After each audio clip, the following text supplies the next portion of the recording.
नमस्कार दोस्तों, मैं बन्नी लांबा और आप देख रहे हैं विजिट ऑफ वर्ल्ड।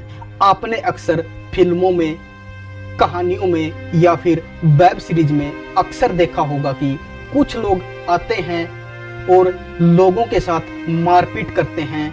उसके बाद किसी मिनिस्टर, किसी विधायक या किसी मुख्यमंत्री का अपहरण कर लेते हैं। ये बातें कहने में और सुनने में या फिर किसी फिल्म की स्टोरी में अच्छी लगती है, लेकिन क्या हो अगर यही घटना रियल लाइफ में घट जाए। ऐसा ही आज से लगभग 25 साल पहले हो चुका है, जिसको लोग लखनऊ गेस्ट हाउस कांड के नाम से जानते हैं। आखिर उस दिन ऐसा क्या हुआ था जिसे कि भारतीय इतिहास में लोकतंत्र का ये जो सतम है, इस पर कालिक पोत दी गई। ये सब जानने के लिए, समझने के लिए और देखने के लिए हमें आज से लगभग 25 साल पीछे जाना पड़ेगा। ये कि शायद उनके कपड़े फाड़ दिए गए। लखनऊ के स्टेट गेस्ट हाउस कांड के अगर मायावती का दरवाजा खुल गया होता तो उस दिन मुलायम सिंह मायावती की हत्या कराने की साजिश रच चुके थे। महिला थी इसलिए हम कुछ कह नहीं सके। बाबरी मस्जिद विध्वंस के बाद पूरे समाज में अशांति का माहौल बना हुआ था और जो भारतीय राजनीति थी उसमें उथल पुथल मच चुकी थी। गलती मत करो, इसके गंभीर नतीजे होंगे।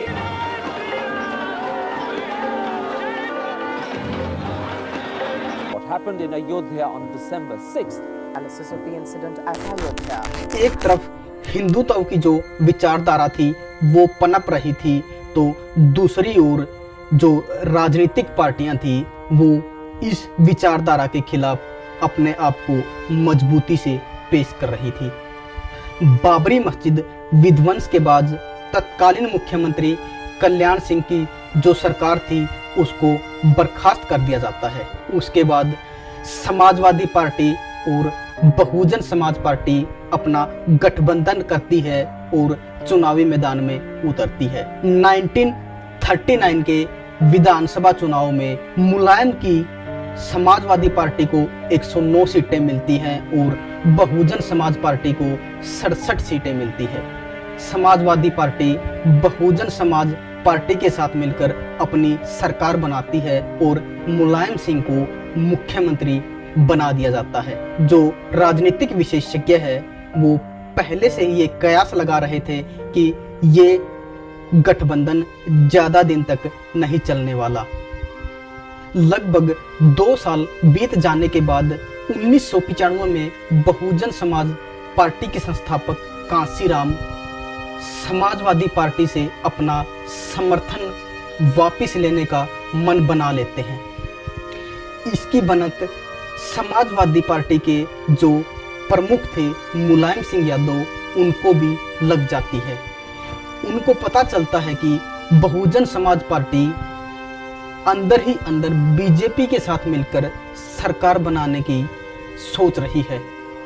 2 जून 1995 को कांसीराम के कहने पर बीएसपी की प्रमुख नेता मायावती मीरा रोड पर बने गेस्ट हाउस में अपने विधायकों के साथ एक मीटिंग करती है और उसकी बनक मुलायम सिंह के जो विधायक और उनके समर्थक थे उनको लग जाती है।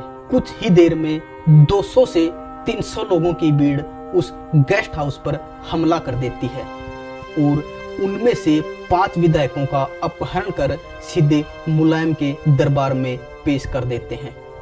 जबरदस्ती डराकर धमकाकर जो कागज थे उन पर साइन करवा लेते हैं। उधर मायावती को जाति सूचक गालियां दी जाती है और उनके साथ बदसलूकी की जाती है। बहुजन समाज पार्टी के कुछ नेता मायावती को कमरा नंबर 1 में बंद कर देते हैं ताकि मायावती को कोई नुकसान न पहुंचा सके।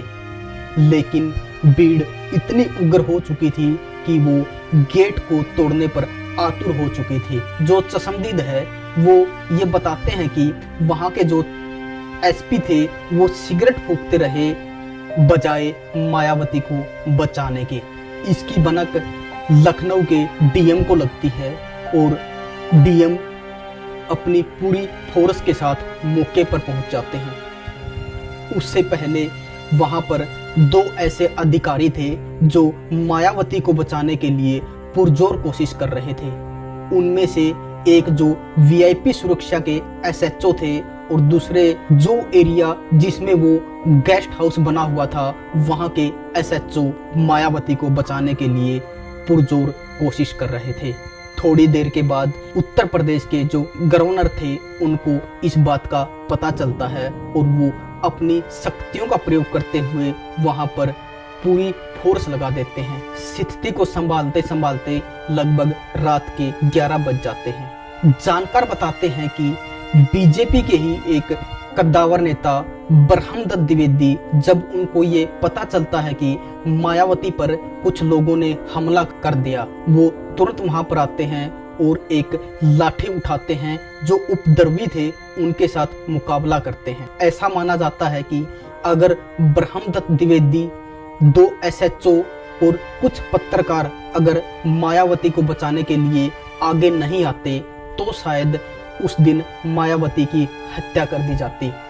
ये घटना लगभग 3 बजे शुरू होती है और रात के 11 बज जाते हैं। उसके बाद पूरे गेस्ट हाउस को फोर्स अपने कब्जे में ले लेती है और पुलिस के जो बड़े अधिकारी थे वो मायावती को समझाते हैं और कहते हैं कि अब आपको डरने की कोई ज़रूरत नहीं है, हम सब आपके साथ खड़े हैं।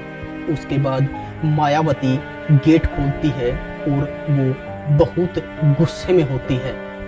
उसके तुरंत बाद मायावती ये ऐलान कर देती है कि हम मुलायम सिंह की समाजवादी पार्टी से अपना समर्थन वापस लेते हैं। मुलायम सरकार बर्खास्त हो जाती है। 3 जून 1995 को बीजेपी ये घोषणा कर देती है कि हम बहुजन समाज पार्टी का समर्थन करते हैं और 3 जून 1995 को मायावती मुख्यमंत्री बन जाती है। मुख्यमंत्री बनने के बाद मायावती एक कमेटी का गठन करती है जो कि इस गेस्ट हाउस कांड की जांच के लिए बनाई गई थी। उनमें एक सीनियर आईपीएस अधिकारी होते हैं रमेश चंद्रा। रमेश चंद्रा की जो समिति थी वो रिपोर्ट तैयार करती है और उस रिपोर्ट में ये खुलासा होता है कि मुलायम समेत लगभग 74 लोग इसमें दोषी पाए जाते हैं। इस घटना के बाद मायावती ब्रह्मदत्त द्विवेदी को अपना भाई मान लेती है। ब्रह्मदत्त द्विवेदी की 1 साल के बाद गोली मारकर हत्या कर दी जाती है। हमारा मकसद किसी की भावना को या किसी के दिल को दुखाना नहीं, बल्कि लोगों को जागरूक करना है। लोगों को ये बताना है कि कुर्सी के लालच में किस हद तक गिर जाते हैं, वो हमारे देश के लोकतंत्र को कैसे अपने पांवों के नीचे कुचल देते हैं। आगे फिर किसी नई कहानी के साथ फिर मिलेंगे। तब तक के लिए जय हिंद, जय भारत।